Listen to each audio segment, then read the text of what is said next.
วันสิบบอกเบียร์ให้ทั้งเจ้าภาพทั้งฝ่ายไส้ไว้สักหน่อยน้องตอนนี้อันนี้เป็นไฟที่เอาเครื่องปั่นไฟเดียวสลีสิพาพี่น้องไปเบิ่งเด้อ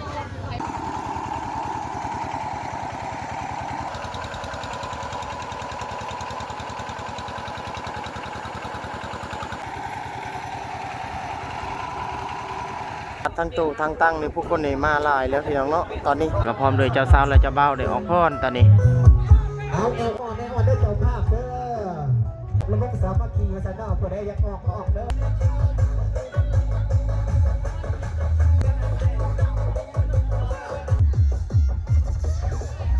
ผู้สาวออกพรพี่น้องตอนนี้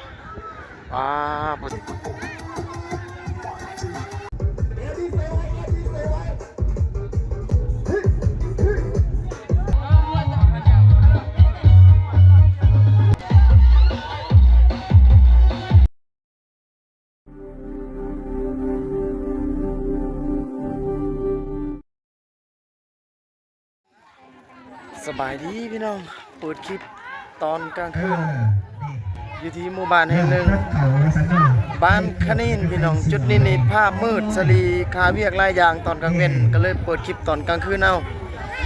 เก็บภาพจนตั้งแต่ตอนนี้จนฮอดมื้อเช้าพี่น้องในหมู่บ้านนี้บ่มีไฟฟ้าได้ถ่ายทำมันอาจจะยากแน่ถ่ายแบบมืดๆเลยส่งต้นคลิปพี่น้องมาดินี่แหละอยู่ในคลิปงานแต่งงานอีกจุดหนึ่งบ้านคณินบ้านที่ห่างจากบ้านสลีก็น่าจะอยู่ในเกือบ10 กิโลพี่น้องเนาะจุดนี้เดี๋ยวไปเบิ่งฟังตู้ผู้สาวกำลังออกพรในฟังเครื่องเสียงทางพุ่นแหละบัดนี้อันนี้ตลาดตะลีเพิ่นขายเครื่องขายของกันในจุดนี้ชมกันก่อนบัดนี้ให้พี่น้องได้เห็นเพิ่นขายของกินของอยู่หลากหลายสารพัดจุดนี้นี่เด้บัดนี้พี่น้องในเวลากลางคืนน่าจะอยู่ใน 7-8 โมงนะตอนนี้ตอน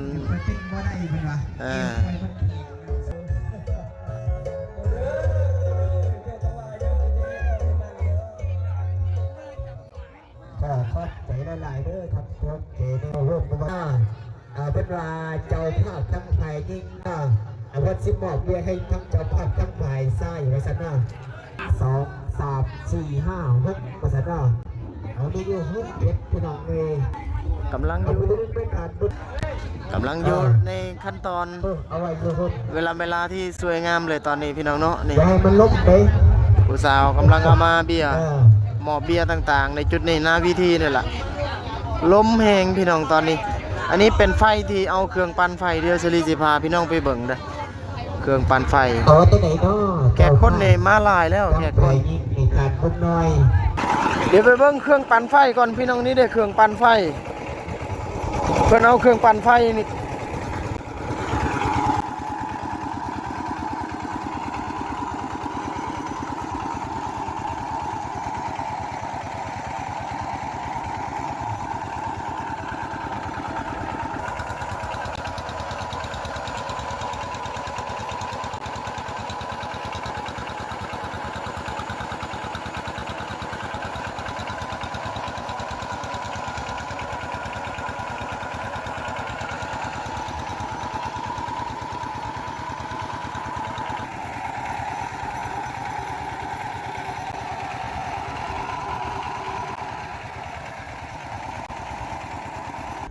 แล้วก็ภาพบรรยากาศทั้งตู้ทั้งตั้งนี่ผู้คนนี่มาหลายแล้วพี่น้องเนาะตอนนี้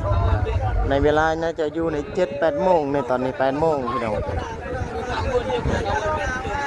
ก็ฟังวิธีนี่ทางหน้าวิธีเจ้าภาพทั้งสองฝั่งสองฝ่ายพี่น้องทางหน้านี่ออกมามอบเบียร์เลยจะเฉลิมพรลำบงรอบสามัคคีอีกรอบนึงเจ้าภาพทั้งสองฝั่งสองฝ่ายฝ่ายยิงและฝ่ายสายในจุดนี้เจ้าภาพแล้วก็พร้อมโดยเจ้าสาวและเจ้าบ่าวได้ออกพรตอนนี้เอาแอลออนเด้อเจ้าภาพเด้อรอบระบบสามัคคีไว้สักหน่อยผู้ใดอยากออกก็ออกเด้อทำไมอย่าเอาเบียร์ให้เด้อ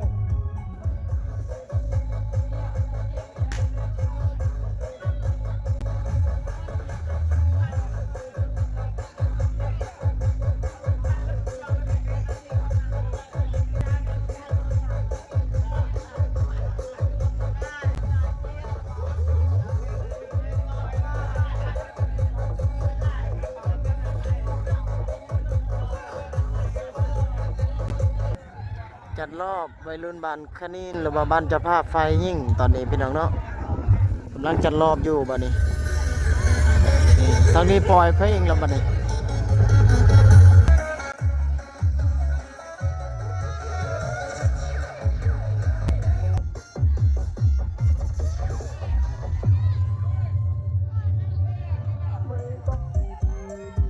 รอบในบ้านอันนี้นะในบ้านสลอยหรือว่าเจ้าภาพไฟสายออกก่อนจบกันไปว่าสันเนาะ ผู้สาวออกพ่อนพี่น้องตอนนี้ว้าผู้สาวทางหลายๆหมู่บ้านมาห่วมตัวเลยมีทางบ้านเก่งล่วงทางเพชรเมืองสิโปนพลองก็อยู่นี่หลาย เอา บ้าน จะได้ทั้งถัดกระตังในหัวหน้าปกสเฮาแล้วก็ถัดกระยุยแล้วก็ถัดจอยผู้สาวไปอยู่1 2 3 4 5โอ้ยมีแต่ผู้งาม ปกสในบ้านคณินพี่น้องบ้านนี้ออกพ่อนกับผู้สาวนี่เด้เขาจัดรอบกันแบบนี้นะพี่น้องนะ ครบแล้วบัดนี้ เอิญชื่อเอิญนั่นออกมา เอาเพลงยังเนาะบัดนี้เพลงเด่นเอาบอกกระตังแม่ปกสว่า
จะโดนต้องเป็นบ่ ตัดภาพจุดนี้พี่น้องนี่คือ จะโดนเด้อเอ้ย เพื่อนเจ้าบ่าว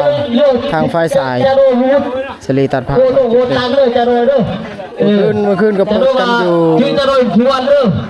กินเหล้ากินเบียร์วนทำการเรียนกันเป็นออกเอ้ยแล้วแต่เด้ออันมึกบักเพลงยังก็มึงต้องได้เจเด้อเพลงเล่นครับเปิดเด้อ เมื่อคืนสลีเปิดอยู่ที่บ้านคณินแล้วมาต่อในจุดนี้ตัดภาพมาจุดสถานที่อันเพื่อนของเจ้าบ่าวตัดภาพมาจุดนี้ตอนเช้าพี่น้องตอนนี้ ตามเจ้าสาวไปที่บ้านของเจ้าบ่าวส่งเจ้าสาวสลีก็ถามไปเมื่อคืนบ่มีเวลาได้ถ่ายเดี๋ยวสิซื้อเครื่องในอันนี้ก่อนซื้อเครื่องในห้านเอ้ยเพิ่นนี่ก่อนเงินขายยังนี่ดูใส่ละเงินใบ10,000บาทเลย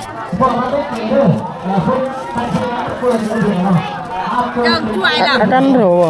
เล่นๆเด้อๆแป๊บซี่ที่10,000ก็บนแป๊บซี่อ่ะซื้อแป๊บซี่พี่น้องบัดนี้ ขอบใจซื้อแป๊บซี่อากาศร้อนนี่แหละบรรยากาศในเฮือนของเจ้าบ่าวจุดนี้เพิ่นประกาศกินข้าวอยู่เครื่องเสียงเพิ่นเอา4x2นะสูตร BV ตูเบสเครื่องเสียงในหมู่บ้านนี่แหละนี่ฟังนี่เป็นทีมงานทางเคยนะเพิ่นมาอยู่นี่กำลังอยู่ในขั้นตอนกินข้าวตอนเช้านะพี่น้องนะสลีท้ายเฮือนเจ้าบ่าวก็อยู่ที่เฮือนเจ้าสาวก็ถ่ายได้ประมาณนั้นเนื่องจากว่าบ่มีโอกาสได้ถ่ายกลางคืนพี่น้อง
นี่แหละบรรยากาศจุดนี้ทีนี้ก็ถ่ายทำเท่าที่ถ่ายได้นะสำหรับจุดนี้ทางเลื่อนทางเคยหรือว่าเพิ่นเจ้าภาพไฟสายอยู่ที่บ้านสลอยพี่น้องเนาะสลอยใหญ่ในจุดนี้เป็นเขตเมืองพีนอีกจุดหนึ่งที่สลีได้ทำถ่ายเฮือนเจ้าสาวแล้วก็ถ่ายไปที่เฮือนของเจ้าบ่าวอีกคลิปหนึ่งคลิปนี้เนี่ยน่าจะบ่ยาวพี่น้องนะถ่ายทำเท่าที่ถ่ายได้เนื่องจากว่าการเปิดเพลงต่างๆมาจะมีเสียงดนตรีเสียงเพลงต่างๆลิขสิทธิ์บัดนี้นี่แหละเก็บภาพส่วนใดส่วนหนึ่งให้พี่น้องได้เห็น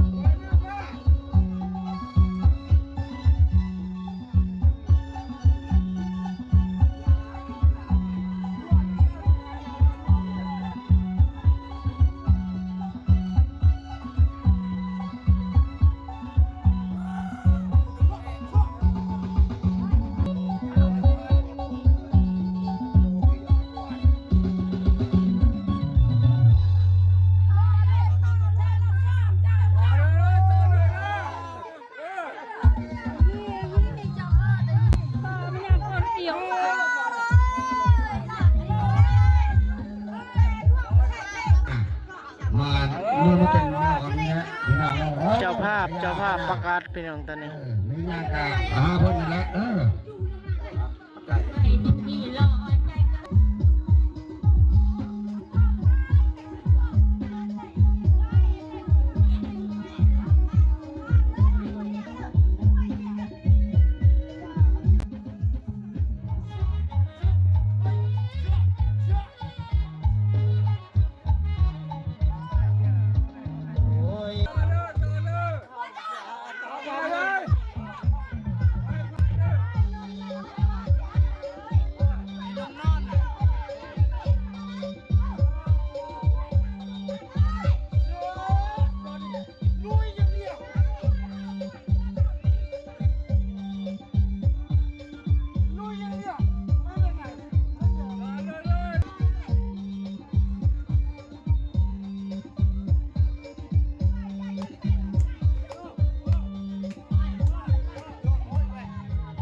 วันนี้กำลังพรเรื่อยๆเพิ่นเนาะ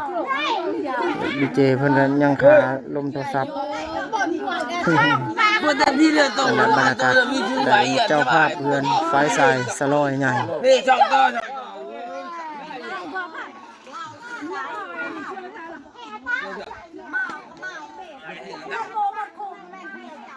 สลมุนเลยตู้เบสของเพิ่นสูตรBB 2 ดอกเสียงกลางดอก15 4แหลม4แล้วก็ Power Amp เพิ่น Pro Utech มีปลั๊กไฟของยี่ห้อเดียวกันเลยนี่มีปลั๊กไฟมีคอร์ด3ทาง BBX Power Amp 2,400 4,500ตัวสีพนาแห้งอยู่เป็นแกขับเบสข้างหนึ่งขับแรมอีกข้างหนึ่ง4 ดอก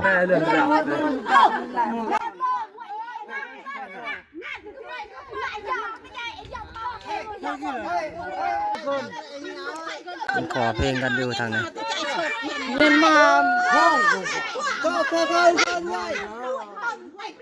เสียงคนลายนะพี่น้องเนื่องจากว่าเขาเนี่ยเลย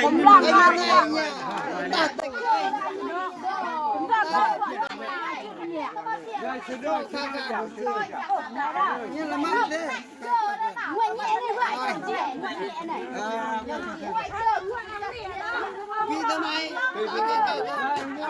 มวยอย่างเดียว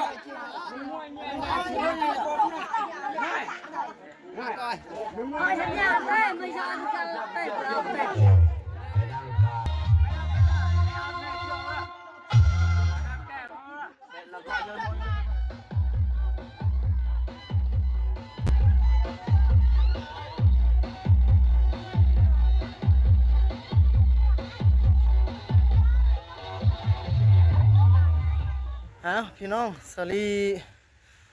กลับมาฮอดเบื่อฮอดเฮือนฮอดบ้านตอนนี้ภาพนี้คืออยู่บ้านและอยู่เฮือนคลิปที่สลีถ่ายทำนั่นคือบ้านคะนีนพี่น้องเนาะบ้านคะนีนก็ห่างจากเฮือนหรือบ้านสลีนี่ก็น่าจะอยู่ในเกือบ10 กิโลนะหรือว่า7-8 กิโลประมาณนี้แหละพี่น้องเนาะเป็นบ้านที่บ่มีไฟฟ้าตามที่สลีถ่ายทำนั่นแหละเอาเครื่องปั่นไฟต่างๆแต่สลีก็ถ่ายให้เห็นบางช็อตในช่วงกลางคืนนะสลีคาเวียกหลายอย่างที่เกี่ยวกับเครื่องเสียงนะเบื้องหลังทั้งหมดสลีก็บ่ได้ถ่ายทำให้เห็นทั้งหมดและอีกอย่างก็มีการเปิดเพลงแบบบ่หยุดเลยมันอาจจะทำให้ยากต่อการถ่ายทำบางคนก็น่าจะเข้าใจดีเรื่อง YouTube ที่เกี่ยวกับเรื่องเพลงต่างๆนี่มีเสียงเพลงแทรกซ้อนน้อยนึงก็ได้ถือว่าบ่ผ่านแล้วลิขสิทธิ์นะโอกาสจะได้โดนลิขสิทธิ์สูงพี่น้องเนาะก็เลยต้องถ่ายให้เห็นช่วงตอนเช้าสลีก็กลับบ้านและกลับไปพุ่นอีกเทื่อหนึ่งก็บ่ทันถ่ายแล้วก็ถ่ายทางบ้านเจ้าบ่าวนำภาพนั้นน่ะเข้ากับกำลังพรแล้วก็เก็บภาพได้บางส่วนขั้นตอนเฮ็ดอยู่เฮ็ดกินสลีก็บ่สามารถจะเก็บภาพทั้งหมดและรายละเอียดต่างๆได้ให้พี่น้องได้เห็นประมาณนั้นแหละพี่น้องเนาะซึ่งเป็นภาพและเรื่องราวที่สลีถ่ายทำในจุดนั้นงานแต่งทางบ้านคานีนและบ้านสลอยทั้งสองชนเผ่าชนเผ่าบรูทั้งสองชนเผ่าพี่น้องเนาะขอบคุณหลายๆเจอกันใหม่ในโอกาสหน้าบัดนี้โอกาสหน้าก็จะมีงานงานแต่งงานกินดองอีกครั้งในช่วงนี้พี่น้องเนาะขอบคุณหลายๆบัดนี้